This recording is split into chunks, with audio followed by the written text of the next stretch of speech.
The Mutual Broadcasting System, in cooperation with Family Theater Incorporated, presents A Star for Helen, starring Guy Kibbe, with a Family Theater Orchestra directed by Max Tare. Robert Alda is your host.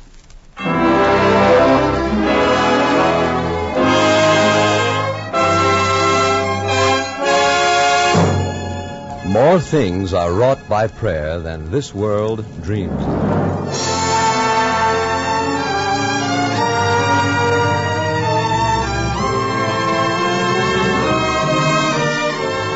Good evening. When you heard me say, more things are wrought by prayer than this world dreams of a few seconds ago, you probably had a feeling that you had heard those words before, but couldn't quite place them. Well, you more than likely came across them when you were in school. They're from a poem written by the very famous Alfred Lord Tennyson, and they contain an amazingly important thought. Just say that line over with me now and think about it while you're saying it. More things are wrought by prayer than this world dreams of. Believe me, that's more truth than poetry. You'll never know how much prayer can do until you've prayed. And that's the real reason for this family theater. We want to remind you how important prayer, family prayer, is. We believe that just as nothing can take the place of the family toward making the right kind of world, nothing can take the place of family prayer toward making the right kind of family. So pray together tonight. For a family that prays together stays together.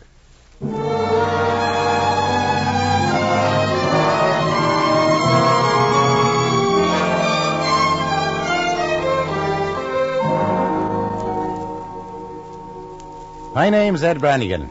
I was thinking maybe I ought to tell you about Helen Jackson.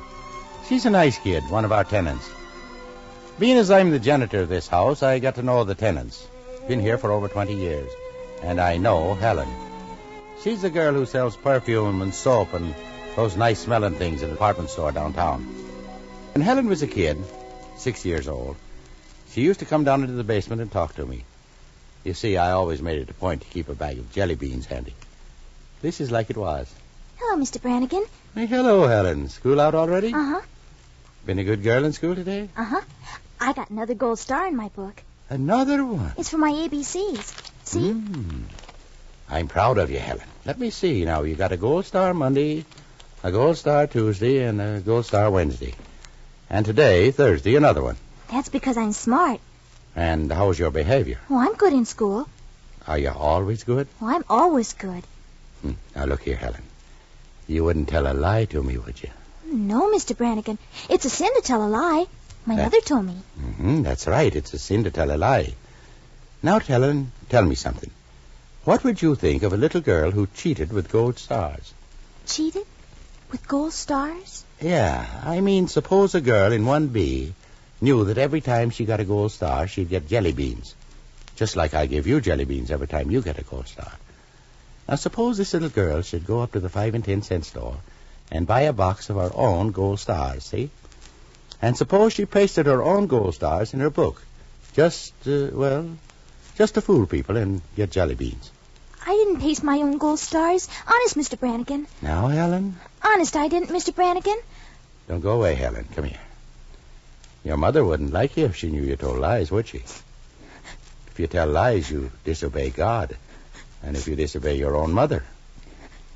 And a good girl doesn't disobey her own mother, does she? No. Does she, Helen? No. Okay. Now, what does a good girl do? I don't know. A good girl honors her father and her mother. Just like it says in the commandments. Honor thy father and thy mother. I haven't got any father. Okay, but it's a commandment anyway. Now say it after me. Thou shalt honor. Thou shalt honor. Thy father and thy mother. Thy father and thy mother. Now, you promise me you're going to do that forever and ever. Yes. Okay, here's your jelly beans, Helen.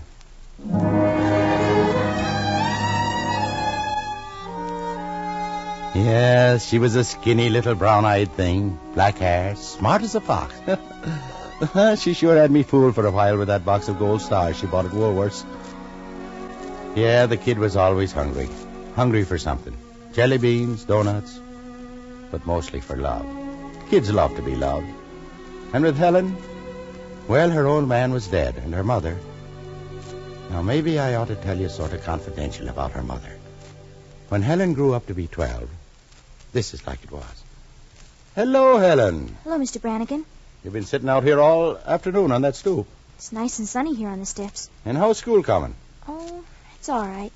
Are you getting the algebra any better? You know, how much does X equal and all that stuff? It's still sort of tough. Pretty hard to get gold stars and that stuff, eh, Helen?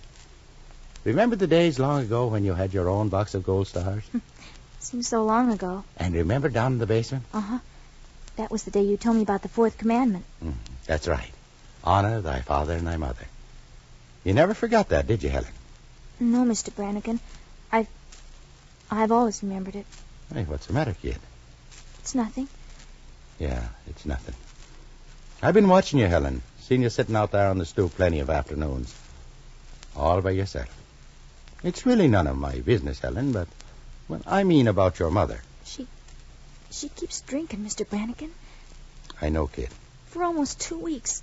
Every day she stays in the room. It's bad enough to see a man, but when a woman, your own mother... Yeah, well, I don't know. Why do people have to keep drinking? Oh, different reasons, maybe. Some people got a lot of worries, so they drink. They want to get troubles off their mind. They want to be happy. My mother isn't happy, Mr. Brannigan. Drinking whiskey doesn't make you happy. Look, Helen, I don't know why your mother drinks. I'm sorry for you, kid, honest. But, well, your mother's a good woman, Helen. You know that. She'd be all right if only she And didn't... remember, she worked hard all her life. Worked to put bread in your mouth and clothes on your back. I don't know. But someday she's going to snap out of it. You wait and see. Said a million prayers already. All right. Keep on saying your prayers. And now, why don't you go upstairs? Maybe your mother needs you. Sometimes I wish I could run away and never go upstairs into the rooms again. I know what you mean. But remember what I said to you down in the basement. All right, Mr. Brannigan. I'll remember. Thou shalt honor thy father and thy mother. That's the idea. No matter what happens, kid. That's the angle. And when you do that, Helen, you get a real gold star in the books.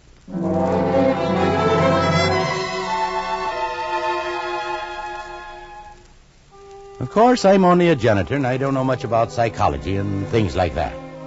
And as for Mrs. Jackson, Helen's mother, well, I ain't making any conclusions. All I know is she's a good woman at heart, see?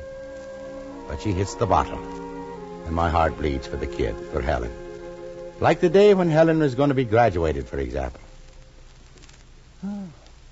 That's swell, Helen. You were the what? The valedictorian. That means I give the closing speech at the graduation exercises. Swell. I knew you had it in you. But what I came to see about is my mother. Yeah? I'd like her to be at the graduation. Well, sure, naturally. I bought her a new dress. That job pays dividends. A job after school, huh? It's a beautiful dress, and she'll look lovely in it. Why, of course she will. Your mother's a lovely woman. It's just that I'm afraid she may go off again. I mean, well, you know what I mean. Stop worrying. It's going to be on a Friday night. Yeah, sure. So, it's a scheme just between us. Go ahead, I'm listening. Just a bit of psychology. Psychology? I want you to give her a big boost. Tell her how nice she'll look in the dress. Tell her about the graduation and how proud she ought to be. You know, with me, her own daughter, giving the valedictory. Boy, you're a fox. Really, Mr. Brannigan? I'm only trying to... Sure, I know, kid. You want your mother to be there first class, like all the other mothers and fathers, huh? That's right, Mr. Brannigan. She likes you. She trusts you. Leave it to me. She'll be wearing gardenias, and she'll look like Queen Victoria, and she'll be as...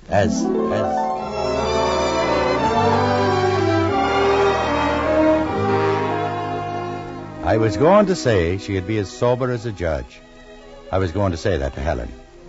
Helen, who was looking at me with her sweet, brown, hungry eyes.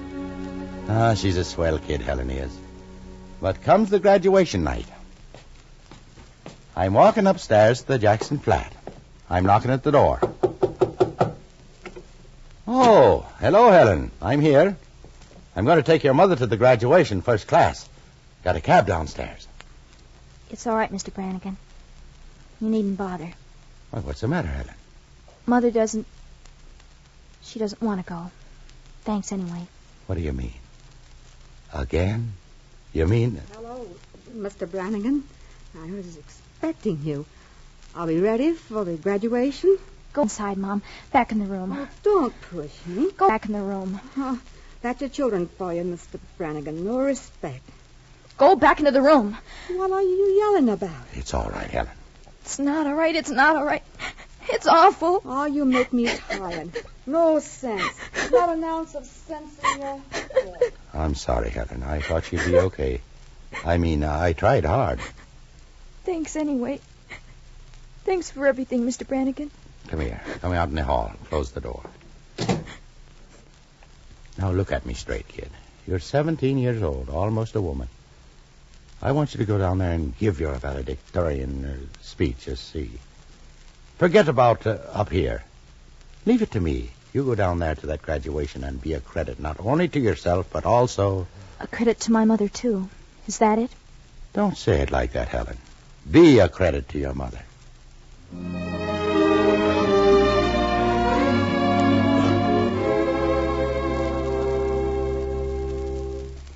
And as we, your children, go forth into life, Alma Mater, we promise to honor your traditions, for you truly have been our alma mater, our fostering mother.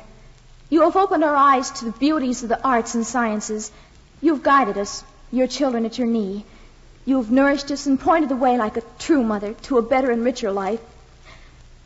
We shall always cherish your name. We shall honor you. We shall love you always, Alma Mater, our mother.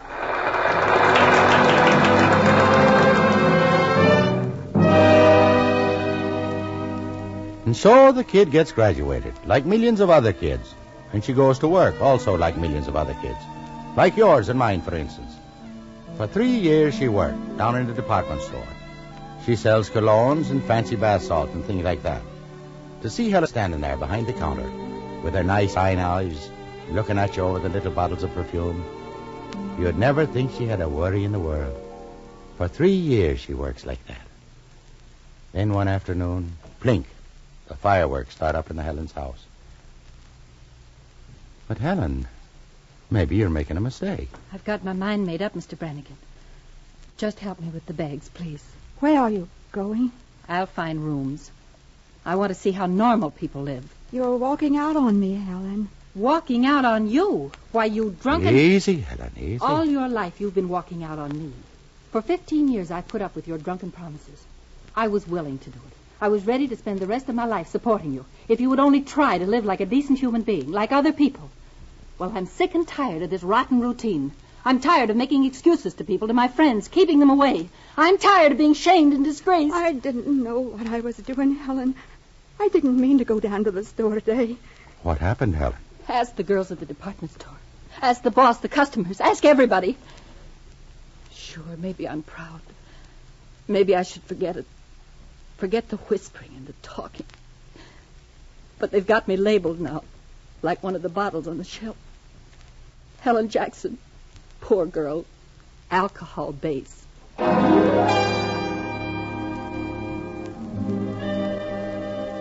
So, you don't believe things like that can happen, huh? In this present day and age. And listen, I'm not talking about sawdust and stale beer in the gay 90s, mister. I'm talking about now, today, tonight. In this present day and age, there's an awful lot of homes operating on an alcohol base. I see them, I know. But, well, that's neither here nor there. The fact is, Helen moves away, takes up a room somewhere downtown. One night on the phone, she says, "It's nice down here. More quiet, Mr. Brannigan." "Did you get a job yet, Helen?" "Yes, another department store. And I landed behind a perfume counter again." They just can't keep you away from all them perfumes, can they? "That's right. How's my mother?" So-so. Maybe someday you might change your mind and come back, Helen. "No, I'll never go back. For the first time in my life, I'm beginning to know what living's like. I'll never go back, and that's final, Mr. Brannigan."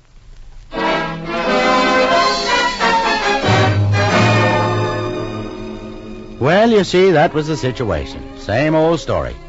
And let me tell you, it ain't the first time I've seen homes broken up by what is commonly referred to as demon rum. A drink? Heck, I like a drink myself once in a while. But as my good friend up at St. Matthew's says, it ain't the use, but the abuse. Of course, you know that as well as I do. And there wouldn't be any use in me telling you this story about Helen Jackson if it wasn't for something that happened about 6 weeks later. It seems she was standing behind the counter, and a fellow walks up to her. Could you help me, miss? Surely. I'd like to get a bottle of good perfume. We have several of the standard brands. Any particular... Oh, this has to be special. I see. For the one and only. Mm-hmm, that's right. The one and only. My mother. Oh, your mother. What's the matter? Don't mothers rate perfume? Well, yes, of course. You see, it happens to be her birthday, and, well, she's getting on in years, and it's nice to keep reminding them that they're not getting old. I figured a bottle of good perfume would... I say, what's the trouble, miss? Nothing. You're not sick, are you? What kind of perfume do you want? Oh, that kind. $12, please. Okay. Okay.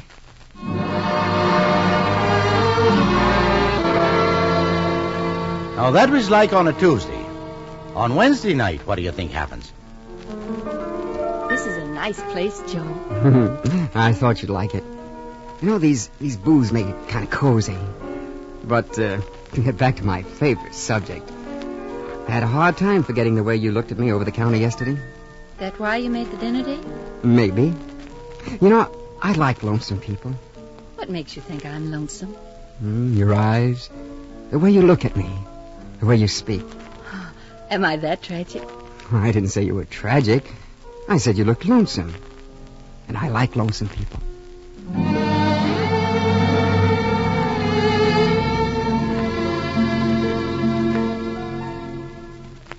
But we've known each other for only 3 months, Joe. I know it, Helen, but it makes no difference. If I lived to be a million, I'd feel the same. I love you, Helen. Say it again, Joey. I love you, Helen. Joey, I'm not lonesome anymore. Oh, if you only say the word, I'll take you right home with the family and introduce you. Well, you'll find them a bit stuffy, perhaps, but you don't have to be scared. No split infinities, you mean? Oh, what do you say, Helen? Joey, I'd love to marry you. If you want to know the truth, that's it. Oh, that's all I wanted to hear. Come on, kiddo. Let's spread the good news.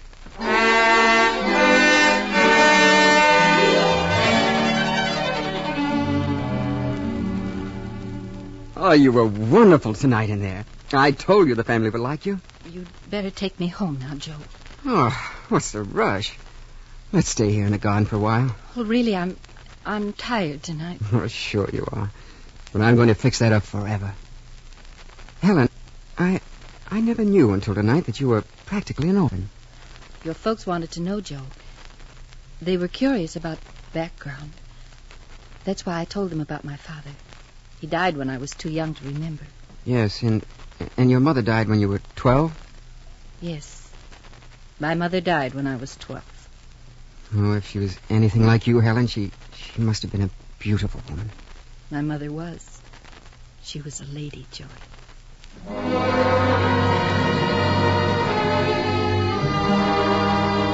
Well, that's how things was developing.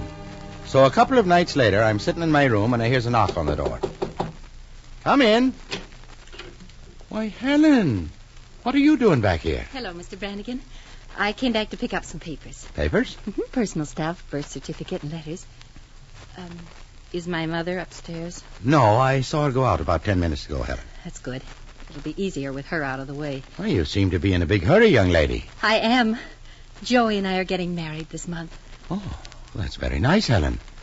May is a swell month to get married in. We're going to Massachusetts. I see. We're settling down there. Oh, you mean for good? Yes. Well, I guess we won't be seeing much of you from now on, eh, Helen? That's right. I want to get away forever from everything that could remind me I'm Helen Jackson.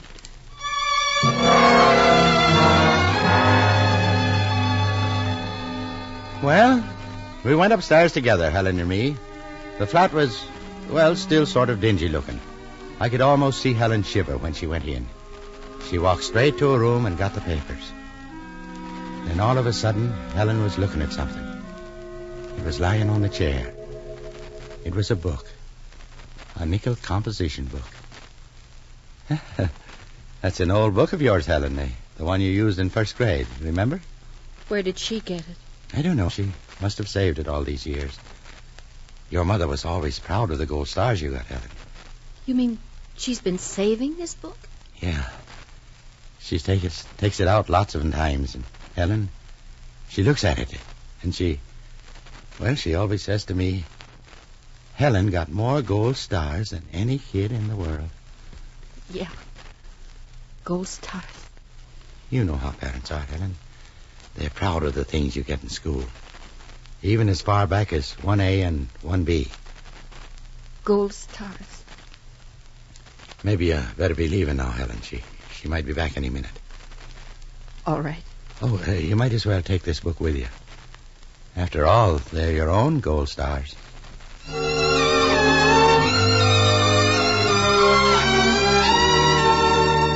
Yeah, the kid went out of the house that night. She was lonesome. All her life she was hungry for something. Mostly for love, like anybody else. And in a way, she had the perfect setup. Yeah, the perfect setup. Later, she told me about the setup. That's right. It was a perfect setup, Mr. Brannigan. Oh, it was wonderful being near Joey. I guess I love him about as much as it's possible for a girl to love a fella. Sure, I might have been happy with him and his people. Respectable family, conservative. Everything's so right and proper and good. But I was playing a game, Mr. Brannigan. It was a funny game. I knew it. I knew I was walking away from something, turning my back on something. You know, skeletons in the closet. You know, Mr. Brannigan. Sure, I know what you mean. I was thinking of my mother. I lied about my mother. Oh, they'd never understand. Even Joe might not understand. You see, I wanted Joey. I wanted to keep him forever. So I tried to pull the curtain on everything I was supposed to remember. I wanted to forget I was Helen Jackson. Wanted to forget that I ever had a mother. But I couldn't forget. Not after that night in my mother's room when we found that crazy book. I kept remembering that day down in the basement long ago. I was 5 or 6 years old, and you said, Thou shalt honor thy father and thy mother. You said I'd get a gold star for that, Mr. Brannigan. Well, I had 1,000,000 gold stars with Joey, with a house in Massachusetts, with kids, with all the simple things that any girl wants in this day and age. Security, affection, love. All these things I had until I picked up that funny little book off my mother's chair. Then something kicked the bottom out of my 1,000,000 stars. Maybe it's my conscience. Maybe it's being old-fashioned. Maybe it's being sentimental. Yeah, I know what you mean. You still love your mother. I love my mother, Mr. Brannigan. I love her despite her weakness. That's the truth. I couldn't walk out on her. Not even if it meant 1,000,000,000 stars. So I had to tell Joey.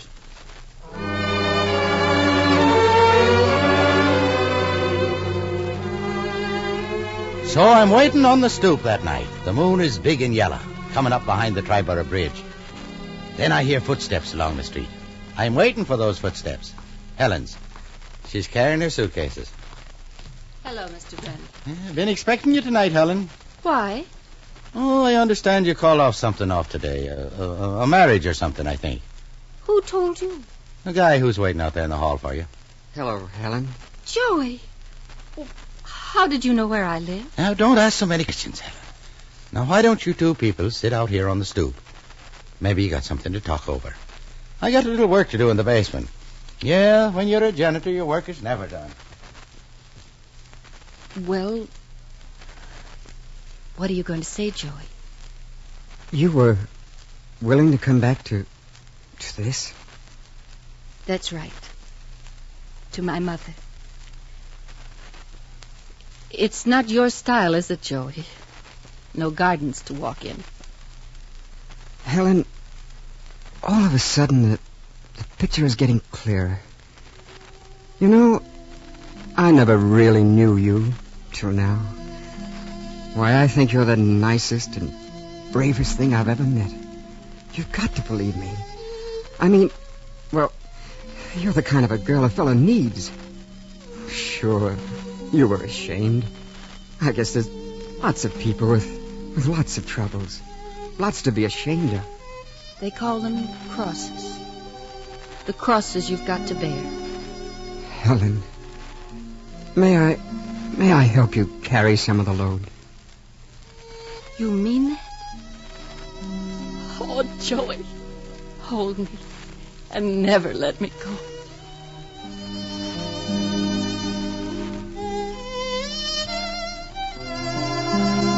And of course I don't want to get too nosy, so I let them sit there on the stoop by themselves. But I did take a peek a little later, and I saw him with his arms around her, which is a nice thing for Helen. And also I noticed over the Triborough Bridge, right behind them, the big moon, big and golden. It was coming up. And I can't help thinking as I watch it, how much it looks like a big gold star. Another star for Helen.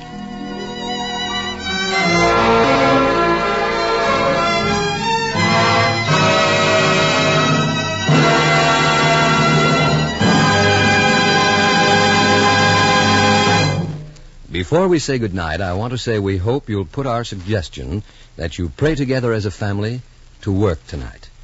Because we believe that family prayer can go a long way toward making your family a happy one. The kind of family that stays together. A family that's interested in one another, proud of one another. A family that works together and has fun together. The kind of family everyone would like to have. And don't only pray together tonight, pray together every night. And don't give up easily. You've got to stick with it. You've got to have faith and sincerity. And the answer you get will be the right answer, even if it isn't the one you thought you wanted. But pray. Pray for the help you need to keep your family together and happy. No matter how great the need or problem, we don't have to face it alone. We can get help. The most wonderful and powerful help a man could ask for. Ask and you shall receive, remember? Ask God to help. Pray. And pray together as a family. Because a family that prays together stays together.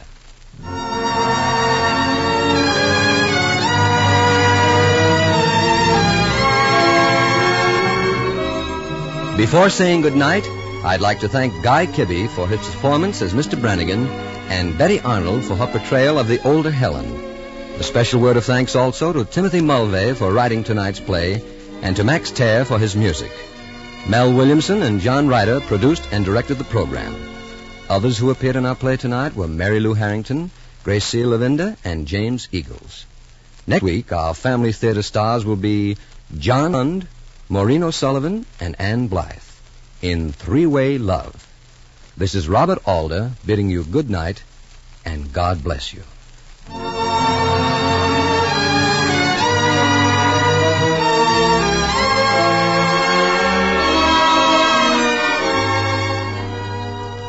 This series of the Family Theater broadcast is made possible by the thousands of you who felt the need for this kind of program, by the Mutual Broadcasting System, which has responded to this need, and by the actors and technicians in the motion picture and radio industries who have volunteered their services to fulfill it. This program is heard overseas through the facilities of the United States Armed Forces Radio Services. Tony Lofrano speaking. This is the Mutual Broadcasting System.